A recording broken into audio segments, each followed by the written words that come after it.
Hey guys, what is up? In this video, I'm going to show you how to make a YouTube thumbnail. Now, this video is going to be quite in-depth because I'm going to take you through step-by-step how I create my YouTube thumbnails. And I'm actually going to create the thumbnail for a video that I'm going to be posting later on today on the new Evernote price structure. So, let's go ahead and create this thumbnail. So, we're going to go and start off by going Control-N or Command-N if you're on a Mac.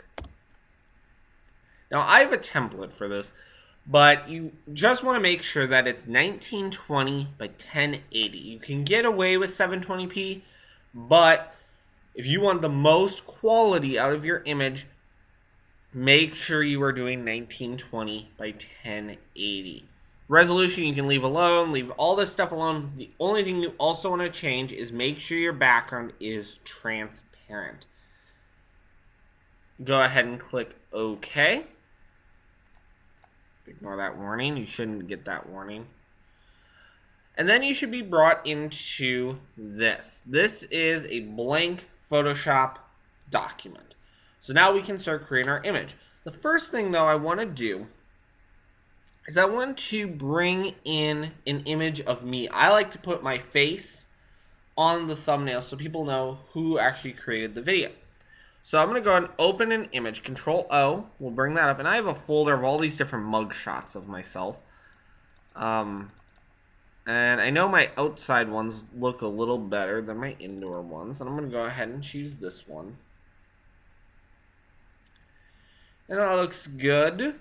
So let's go ahead. I'm just going to crop it in a little bit.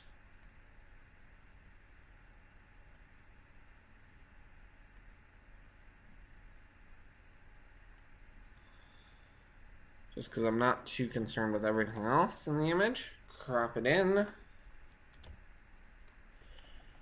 And I'm going to go to Filter, Convert for Smart Filters.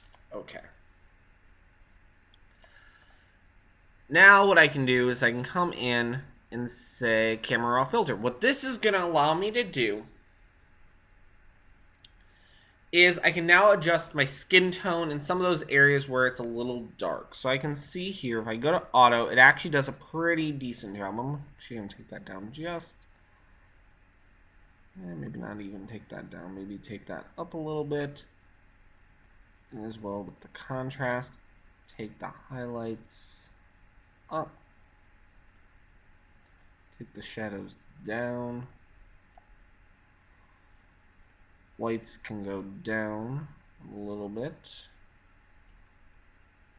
And those blacks can go down as well. That's a little too black. Okay, so there we go. I'm going to go ahead and click OK.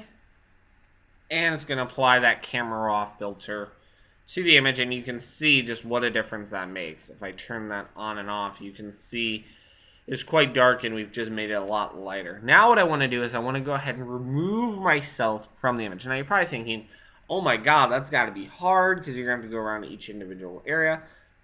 Nonsense. What I'm going to do is I'm going to come over here and I'm going to select the Quick Selection tool. And using my right bracket, I can go ahead and make my selection area a little bigger. And I'm just going to go ahead and start selecting an area. Give it a minute. Might be a little slow just because of the fact that I'm screen recording.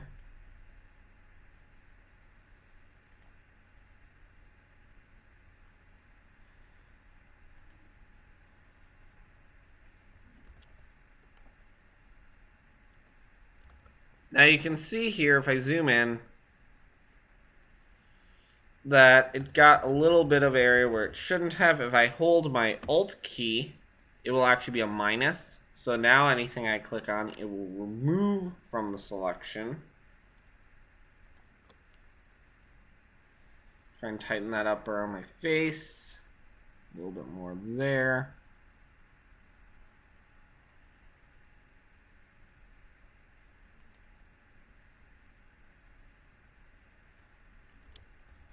So it's doing its best job to try and guess the area. Now it actually did a pretty decent job. A little bit more up by my head.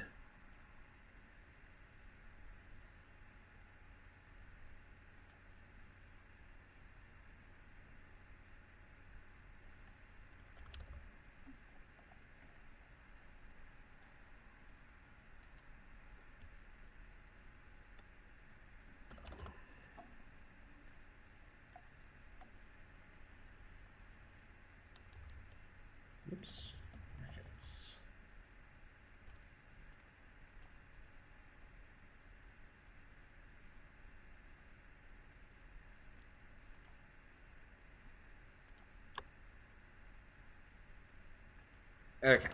So it actually did a pretty decent job. Now what I'm going to do, I'm going to go to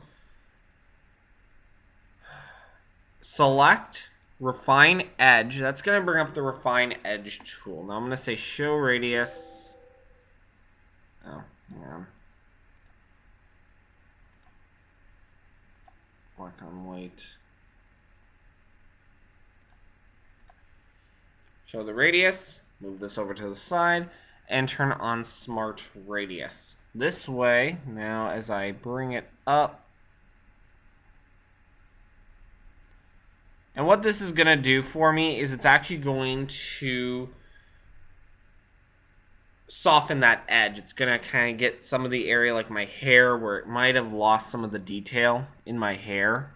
It's actually going to try and get some of that back and get a finer edge detection on it. This tool has been in Photoshop now for quite a while and is one of those tools that once you've used it once, you really can't live without it. I'm going to click OK, which will then apply it to our image.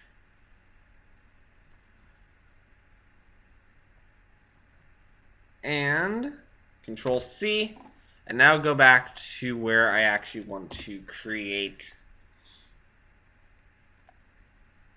my thumbnail. So there I am, all nice and fun looking. I'm going to go ahead and move me over. Maybe I'll put it over here. And you can resize this to however big or large you want. I'm going to do there.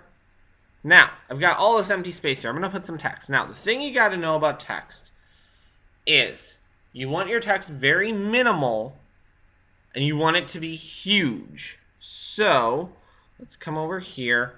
I'm going to grab the text tool and I'm going to use Helvetica, which is what I tend to use.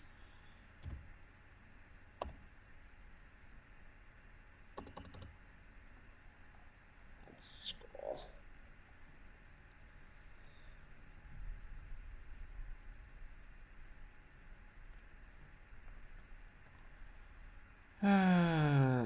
HE. Where are my Helveticas?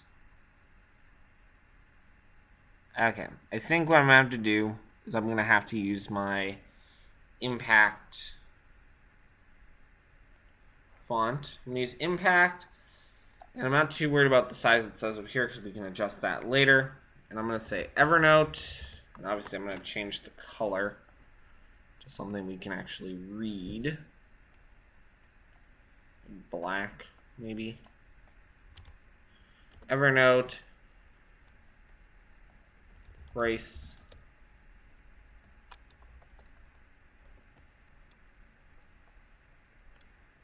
Evernote's price change. So now I'm going to make sure it's centered.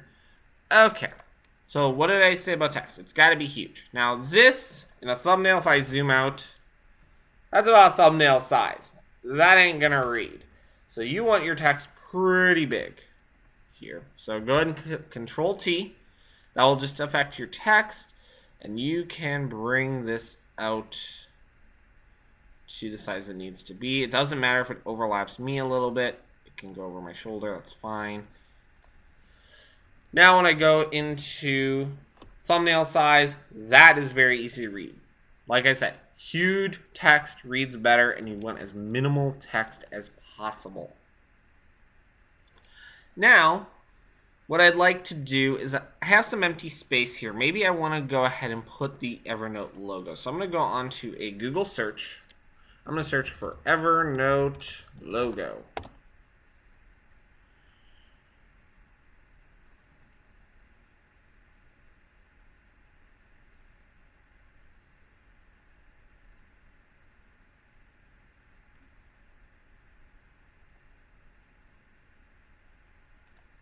Go to the image search.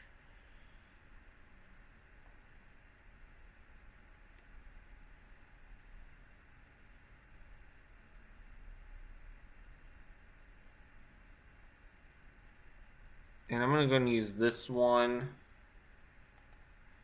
File, save image as, save. I'm going to leave Google open here for a minute and just come back to Photoshop. Do what I did before. Jump over to my desktop where I saved it.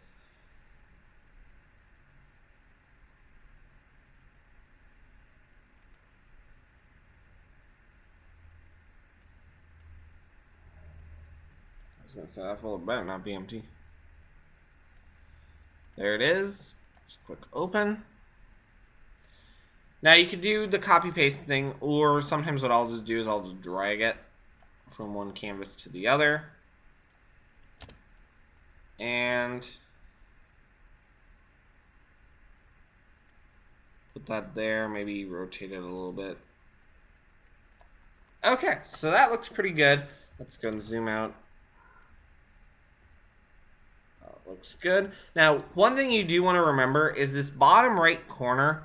So like this area here, you're not going to we'll put stuff here just because that's where YouTube's going to put the timestamp of how long the video is.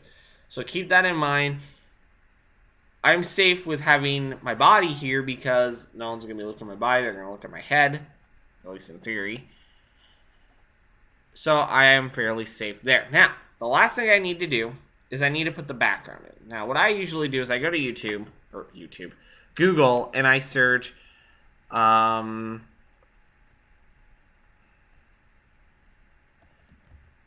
background textures.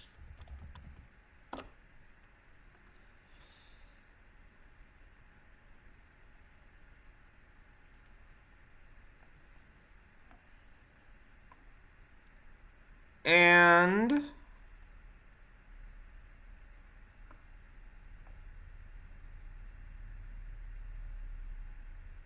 let's see here.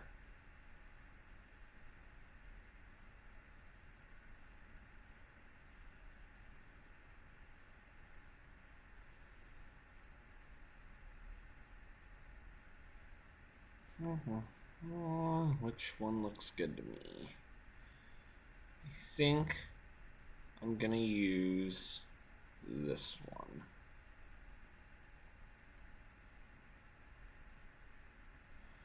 Now, go ahead and save the image. Now, you probably should check the copyright on it. You can also go here and go to View Image. Sometimes it takes you to the site. Sometimes it just does that.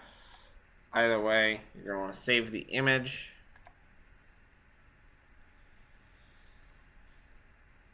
And go back to Photoshop, and we're going to do the same thing. Open the image that we just went ahead and downloaded from the internet.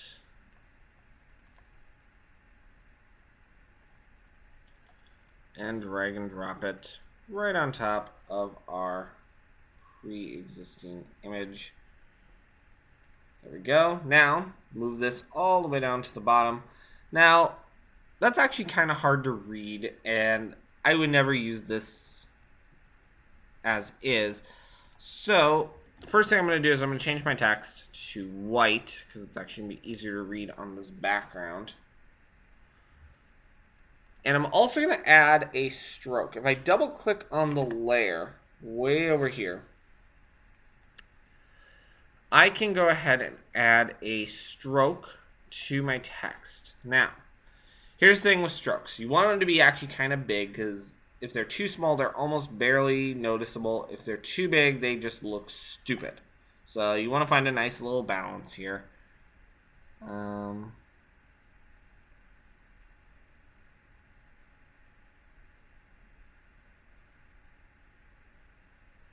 I think right there is probably going to be my sweet spot.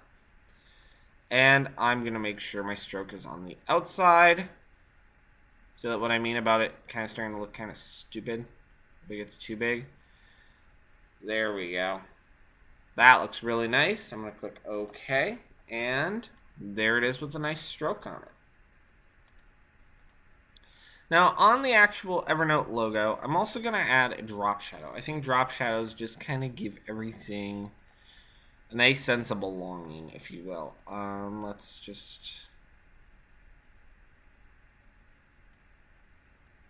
turn the opacity up on here. Maybe do a white shadow.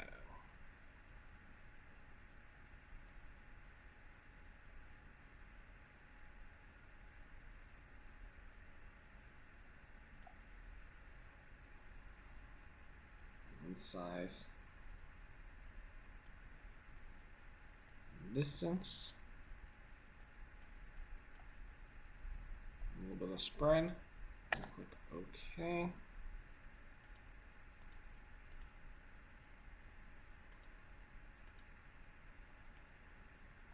Okay. There we have it. So now, the last thing I might want to do, and this is a really cool trick if you want to change the color of your background, what you can do, because I don't really want black. I want this green color. So I'm going to go ahead and add a new adjustment layer. And what I'm going to do is just add a fill layer. And grab the paint bucket. Where's that? Okay. There we go. Hold my Alt key, and then I can select the color that I want, and I'm going to paint this all in. Now, you're probably thinking, that looks really dumb because you have that nice texture and you just paint it over it.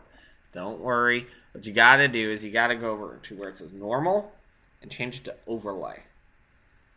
Now it looks kind of cool, and now what I can do is on the bottom layer, if I want it to appear more green or less green, I can turn the opacity down on that background, the farthest back layer, and it really creates that nice sense of green in the background. And now you can see the peel a little bit better, and it looks really cool. Now, let's say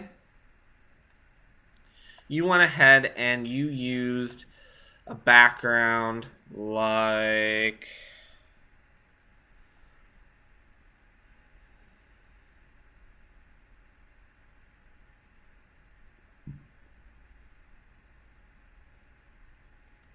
this.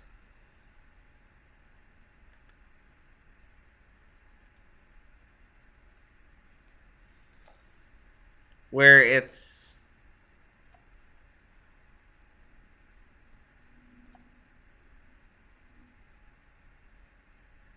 not really the easiest to use for one simple reason. So we go, you bring it in, you drag it on top of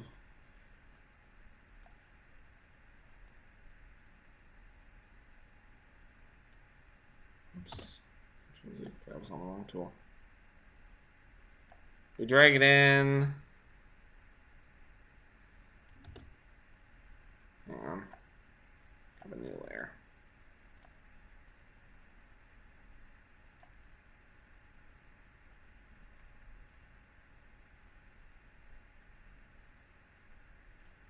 You go like that, and then let me make sure these layers are off.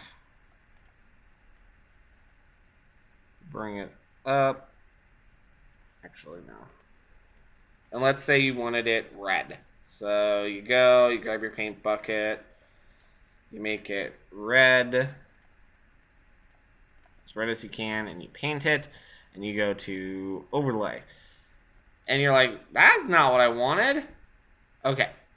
By default, the overlay is only going to, it's going to try and do its best with blacks and whites. So if that happens to you and it ends up a color you don't want it, go to the layer that you want to affect, and you're going to create what's called an adjustment layer. And go to Hue Saturation, and just go ahead and take the saturation down. Take it all the way down so it creates a black and white. Now when you turn on the overlay, bada bing, bada boom, you get the nice red background. Now I'm going to go and turn that off because I am not going to use that. I'm going to use the one that I created earlier. And there we go. So now let's go ahead and save it. I'm going to go File, Save As, and I've got a folder for all this stuff.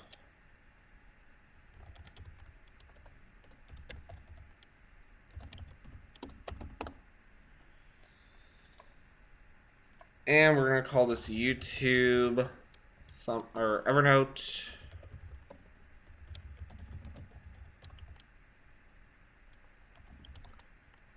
Evernote thumbnail.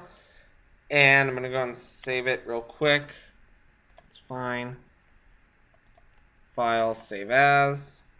So now I saved it as a PSD just so I have it.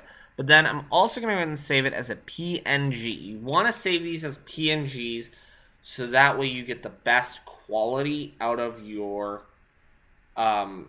image. If you save it as a JPEG, that's going to do some weird compressions to it, and sometimes it might not load right. So let's go ahead and save it as a PNG. I'm going to click Save. Now, I'm going to go ahead and just say OK. And I'll take you to the folder where I just saved that. So, because I want to show you an area where this might pose a problem for you. So here's the image we just created. Now, perfect example. If I go ahead and right click.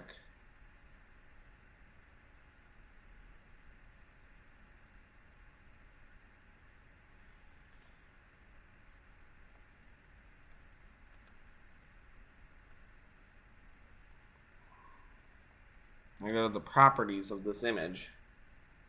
You can see right here, this image is 7.92 megabytes. Now, YouTube has a thing where they will only accept images that are under 2 megabytes or less. So you're thinking, oh, you're way over.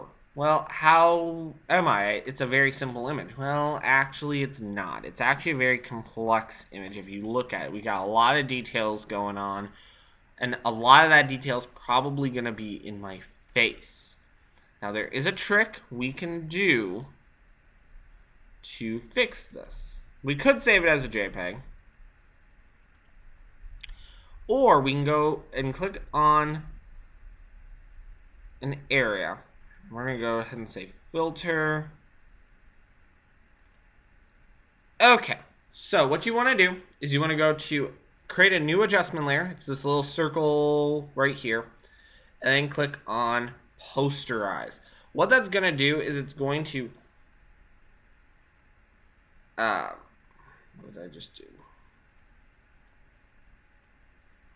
It's going to posterize your image to the best it can. What you want to do is, if I crank this up all the way, you're not going to tell the difference. But as I bring it down, I want to bring it down as low as I can without it looking perceivable that that's what I'm actually doing. So you might not be able to tell, but right here it's starting to look a little funky. Bring this up. I want to get this as low as I can without it looking too funky.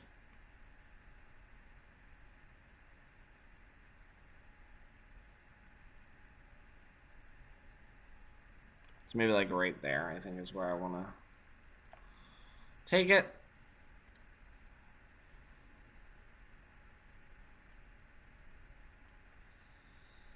So there you have it. So there's the before, there's the after. Very imperceivable. But now, the other thing I can do is when I go to File, Save As, and I save my PNG file, there's the one we just did. I'm going to go and save over it. And I'm going to click Save. It's going to yell at me. But now, before I just clicked OK, now I'm going to go ahead and say smallest, slow, and I'm going to say interlaced, none. Do not ever use interlaced. I'm not going to explain what interlaced is in this video because this video is already pretty long. But you do not want interlaced. Just keep it off. And click OK. It's going to go ahead and save it.